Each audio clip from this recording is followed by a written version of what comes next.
code of life.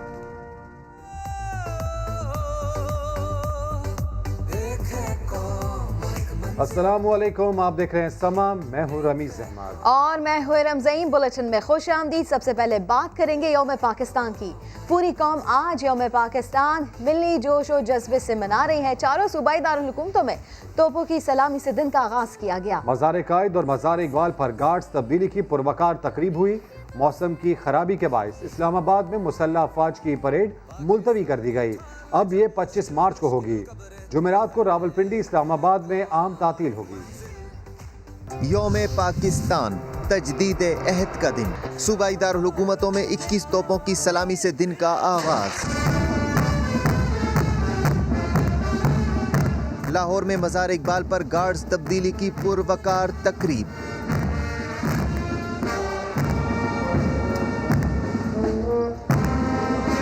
पाक फिजाइया के दस्ते ने गार्ड्स के फराइज संभाले।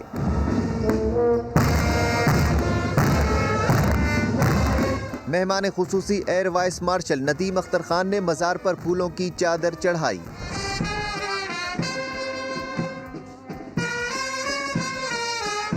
कराची में मज़ार कायद पर भी गार्ड्स तब्दीली की पुरवकार तकरीब हुई। पाकिस्तान मिलिट्री एकेडमी काकूल के कैडेट्स ने गार्ड्स के फराइज संभाल लिए।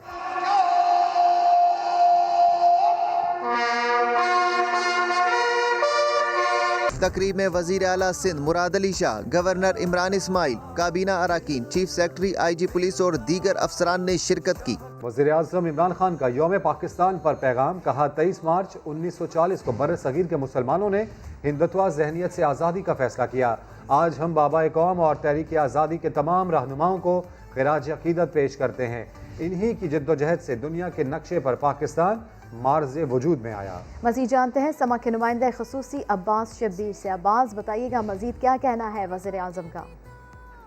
देखिए, वज़ीर आज़म पाकिस्तान की तरफ से यौम पाकिस्तान पर पैगाम जारी किया गया है, जिसमें उन्होंने कहा है कि 23 मार्च 1940 बर सगीर के मुसलमानों ने हिंदू अज़ियत से आज़ादी का फैसला किया। पाकिस्तान को रियासत मदीना की तर्ज पर हकीकी जमहूरी फलाई रियासत में तब्दील करना हमारा फ़र्ज़ है। वज़ीर आज़म ने कहा कि कायद आज़म के असूलों, इत्तेहाद, ईमान और तंजीम पर अमल पैरा होने की ज़रूरत है। कौम ने माजी में इत्तेहाद और अज़म के साथ कठिन चैलेंजेस का मुकाबला किया।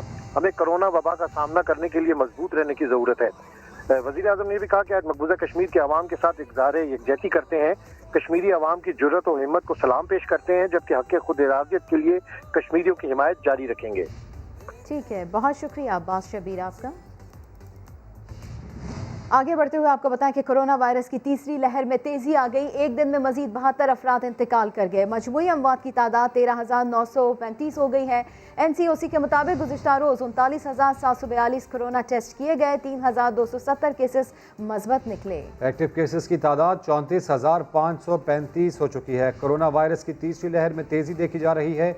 एक दिन में मजीद 72 अफराद इंतकाल कर गए। मजमूई अमवात की तादाद 13,935 हो चुकी है। NCOC के मुताबिक गुज़श्ता रोज़ 39,742 कोरोना टेस्ट किए गए, जिनमें से 3,270 केसेस मुस्बत निकले। एक्टिव केसेस की तादाद 34,535 है। कोरोना से निपटने के लिए NCOC ने सख्त फैसले कर लिए। कारोबार हफ्ते में 2 दिन बंद रहेगा। कमर्शियल सरगर्मियां रात 8 बजे तक महदूद। इंडोर तकरीबात पर पाबंदी आयद कर दी गई है, जबकि आउटडोर डाइनिंग की 10 बजे तक इजाजत होगी। तमाम पार्क्स भी बंद करने का फैसला किया गया है। तालीमी इदारों से मुतालिक फैसला 24 मार्च को किया जाएगा। इस्लामाबाद से अरहम खान की रिपोर्ट देखिए। सियालकोट में कोरोना तेजी से फैलने लगा। रोजाना 200 से जायद केसेज रिपोर्ट होने लगे। शरह 10% से बढ़ गई। अपडेट्स हासिल करेंगे समा के नुमाइंदे शहजाद अहमद से, जो इस वक्त डिप्टी कमिश्नर के साथ मौजूद हैं। शहजाद, बताइएगा। हाँ जी, बिल्कुल। सियालकोट में शहरियों की जानब से कोरोना SOPs पर अमल दरामद नहीं किया जा रहा, मास्क का इस्तेमाल नहीं किया जा रहा और समाजी दूरी का भी ख्याल नहीं रखा जा रहा। मैं इस वक्त मौजूद हूँ डिप्टी कमिश्नर सियालकोट के ऑफिस में। हम इनसे बात करते हैं। जी ताहर फरूख साहब, बताइएगा कितने केस रिपोर्ट हो रहे हैं डेली सियालकोट में और इंतज़ामिया क्या इकदाम उठा रही है? जी, एज़ ऑफ टुडे तक तकरीबन 1000+ हमारे पास केस पॉजिटिव रिपोर्ट हो चुके हैं और ये जो पॉजिटिविटी रेट है वो 10+ है, विच इज़ वेरी हाई और अलार्मिंग। तो हम बिल्कुल इस पर सख्ती करने जा रहे हैं। जो भी कोरोना की हमारी SOPs है उसकी कंप्लायंस में जो भी वायलेशंस होगी उनके खिलाफ सख्त एक्शन लिया जाएगा। डेली कितने पेशेंट रिपोर्ट हो रहे हैं? ऑलमोस्ट 200+। जी, आपने देखा कि सियालकोट में कोरोना जो है वो तशवीशनाक हद तक फैल रहा है। कोरोना SOPs पर अमल दरामद कराने के लिए इंतज़ामिया की जानब से जो है वो सख्त कार्रवाइयों का सिलसिला भी जारी है। जी, शहजाद अहमद अपडेट कर रहे थे। आगे बढ़ते हुए आपको बताएं कि पेशावर में बारिश का सिलसिला वक्फे से जारी है। बरसती बूंदों ने म्यूनसिपल इदारों की कारकर्दगी का पोल खोल दिया। बरसात की वजह से शहर के नशेबी इलाके तालाब में तब्दील हो गए हैं। बरसाती पानी अतराफ के घरों में भी दाखिल हो गया है, जिसकी वजह से शहरियों को शदीद मुश्किलात का सामना भी करना पड़ रहा है।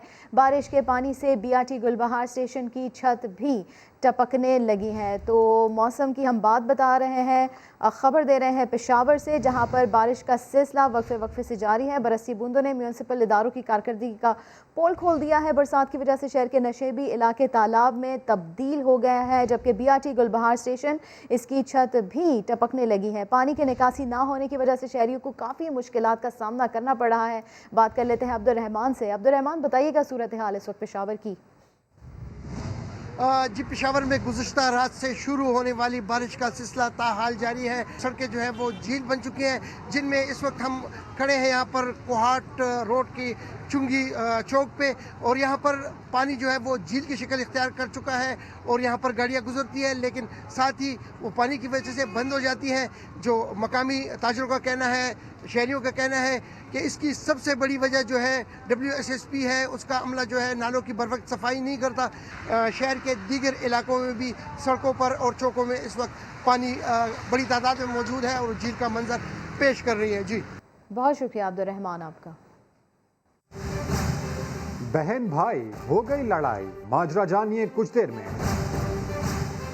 समात में लाइकोच के मकाम पर ग्लेशियर गिरने से कालाम शाहराह बंद हो गई है। कालाम मिंगोरा की मरकजी शाहराह बंद होने से मुसाफिर फंस कर रह गए हैं।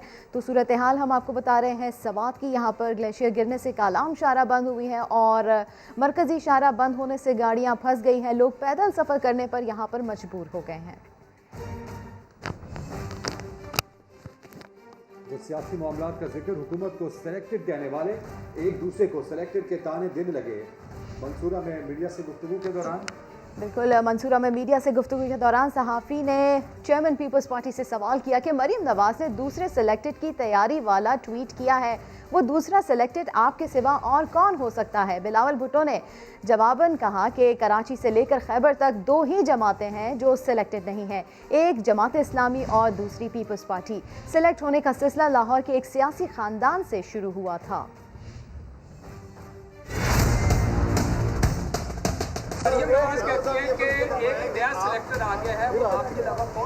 अगर मैंने मुस्लिम लीग का वाइस प्रेसिडेंट पे कमेंट करना होता तो मैं अपना वाइस प्रेसिडेंट को कहता कि वो कमेंट कर। अगर किसी का इल्ज़ाम मुझ पे ये लगाने की कोशिश कर रहे हैं कि हम सेलेक्ट होने के लिए तैयार हैं, तो हमारे रगों में ये सेलेक्ट होने वाला सिलसिला नहीं है। लाहौर से कोई दूसरा सियासी ख़ानदान है जिसमें ये माजी उनका तो रहा है। हम तो इस सेलेक्ट होने का जो सिलसिला है वो आज से शुरू नहीं हुआ, वो किसी और के दौर में शुरू हुआ था, और हम चाहते हैं सेलेक्ट होने का सिलसिला में हम फुल स्टॉप डालें। कराची से लेके खैबर तक एक ऐसे 2 जमातें हैं जो कभी इस सेलेक्ट होने के सिलसिला में नहीं रहा है, तो वो पाकिस्तान पीपल्स पार्टी और सिराजुल हक साहब की जमात इस्लामी है। हमारा लॉन्ग मार्च को एक डिले नहीं होना चाहिए था। मेरा अपना जमात का काफ़ी तैयारी था, यहाँ तक कि हमारे कमरे और होटल रूम्स इस्लामाबाद पिंडी में बुक हो गए थे। सवाल ज़रूर पूछूंगा कि ये किसका आइडिया था कि हमारा लॉन्ग मार्च के 10 दिन पहले हम इस्तीफ़ा को लॉन्ग मार्च से नफी करें। आज जो एक दूसरे को सेलेक्टेड के ताने दे रहे हैं, कल तक यही लोग हुकूमत के लिए सेलेक्टेड की गर्दान किस तरह लगाते थे, आइए आपको दिखाते हैं।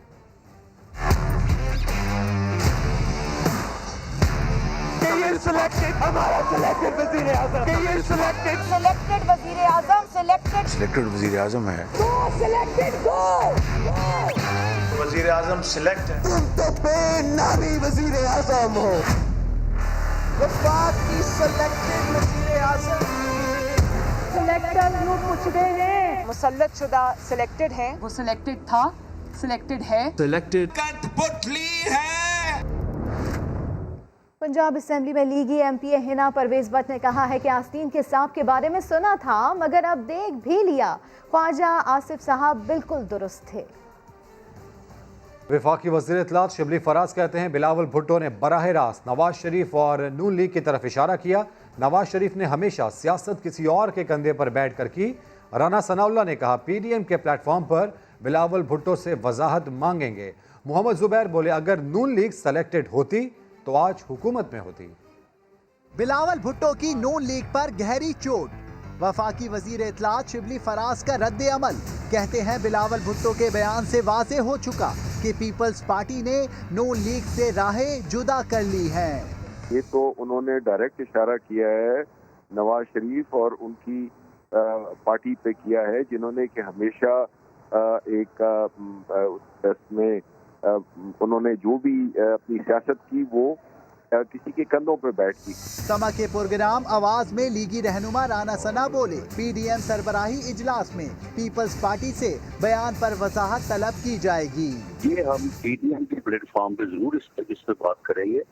अच्छा, लेकिन मुल्क के वसी तर मफाद के लिए हम ये चाहते हैं कि इस किस्म की जो है वो अनवांटेड गुफ्तगू जो है या जिसका कोई तल्लुक वास्ता नहीं बनता तो उसे ना किया। मोहम्मद जुबैर ने बिलावल भुट्टो के बयान को मुस्तरद किया।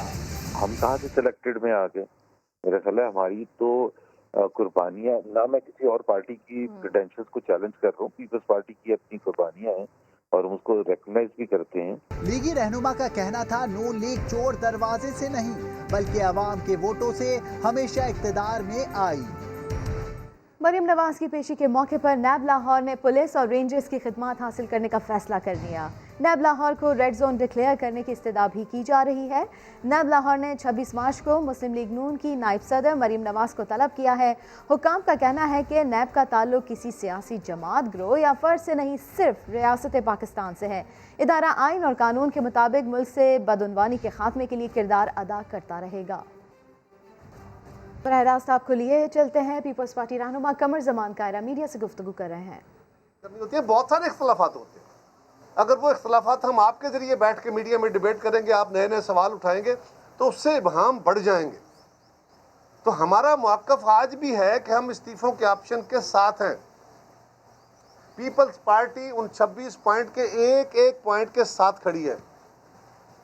हाँ, हम ये कहते हैं कि जो आप कुछ पॉइंट छोड़ के, कुछ स्टेप्स छोड़ के आगे जाने की बात कर रहे हैं और आप हतमी स्टेप पे पहुंच रहे हैं, उसके लिए हमारे ख्याल में हो सकता है हमारे दोस्त दुरुस्त हो सकता है हम दुरुस्त हों, लेकिन हमारी दानिश्त में उसके लिए वक्त मुनासिब नहीं है।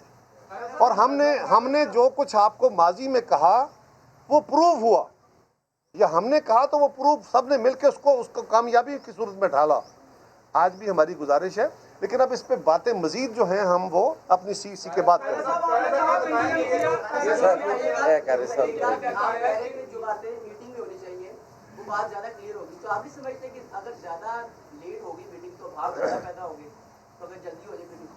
हमारी कोशिश यह है कि जल्दी हो लेकिन क्योंकि मुल्क भर से लोगों ने इकट्ठा होना होता है, सीसी जो है हमारी, तो इसलिए हमारी रूटीन में एक सीसी थी जो होनी है रूटीन में, तो उसमें हमने रखा कि ये एजेंडा उसका भी आइटम होगा और उसमें सारे मुल्क से लोग आए होते हैं तो ज़्यादा बेहतर उस पर डिस्कशन हो जाएगी।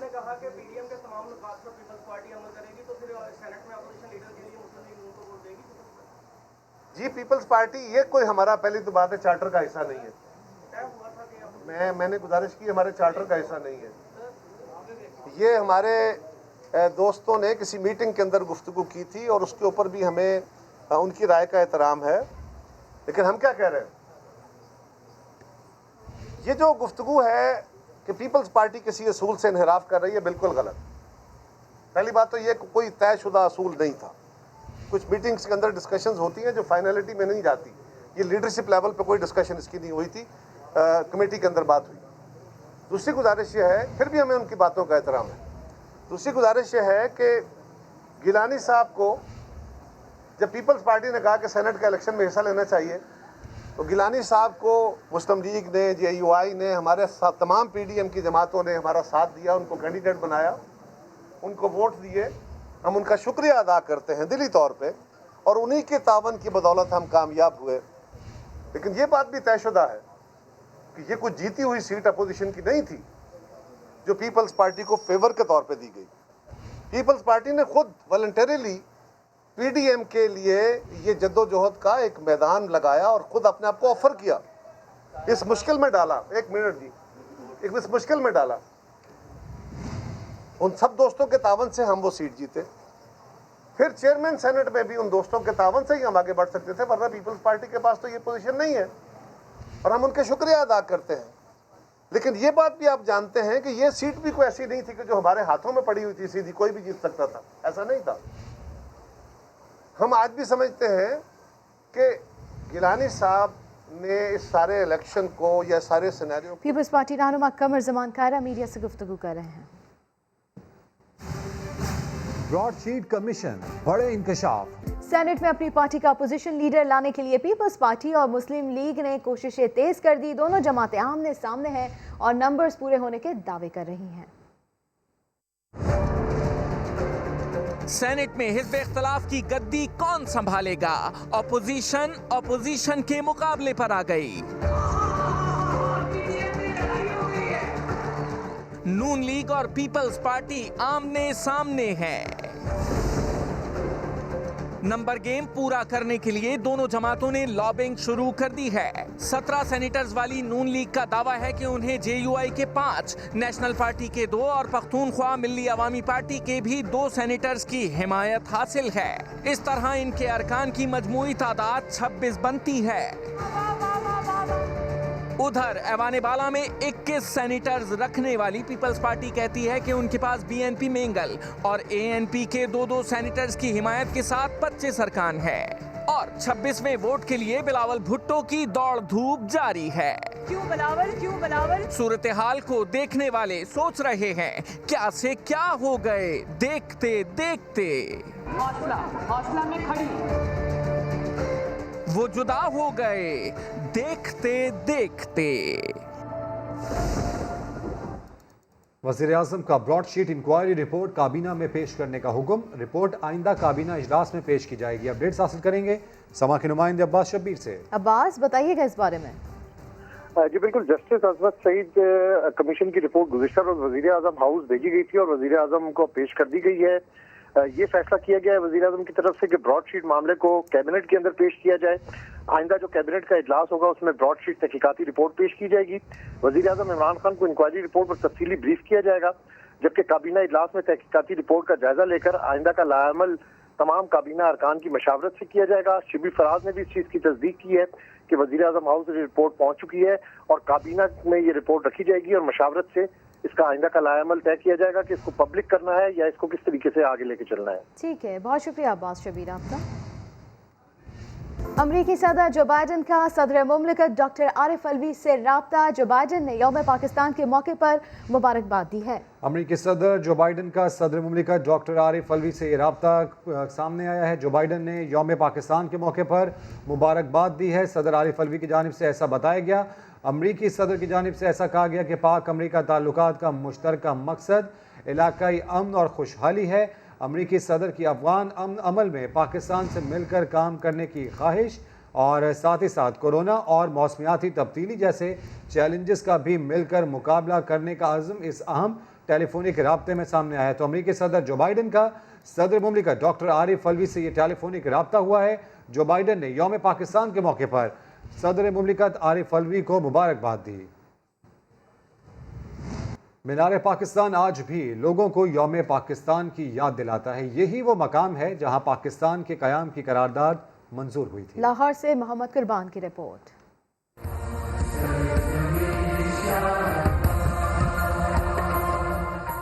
23 मार्च 1940 में करारदादे पाकिस्तान मंजूर हुई, जहां ऑल इंडिया मुस्लिम लीग के जलसे का स्टेज बना। उसी मुकाम पर है अब मीनार पाकिस्तान। बरतानवी दौरे हुकूमत में इसे मंटो पार्क कहा जाता था और अब इसका नाम इकबाल पार्क है और ये पार्क 126 एकड़ तक फैल चुका है। मीनार पाकिस्तान की दीवारों पर अल्लाह के नाम और तहरीक पाकिस्तान की अहमियत बंगाली जुबानों में दर्ज है। 196 फुट लंबे इस मीनार के फर्श संगमरमर से बने हैं।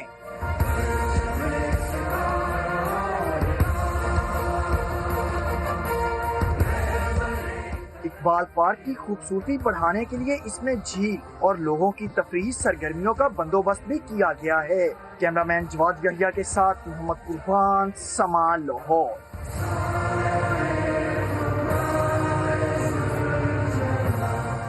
ब्रेक के बाद हाजिर होंगे हेडलाइंस के साथ। देखते रहिए समा।